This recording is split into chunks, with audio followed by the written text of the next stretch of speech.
Λοιπόν, παιδιά, είναι πολύ δυσαρεστημένος από κάποιους που έχουμε πει. Εσύ τι κάνεις τώρα? Είναι δυνατόν? Πού πάω με εσάς, μωρέ, πού πάω με εσάς?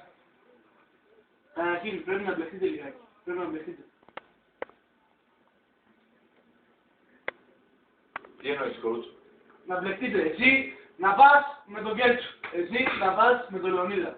Εσύ να πας με τον Ηλία. Πρέπει να μπλεχτείτε λιγάκι. Να μπλεχτείτε. Να μπλεχτείτε. Οκ. Τι κοιτιέτε ρε, μπλεχτείτε ρε, μπλεχτείτε.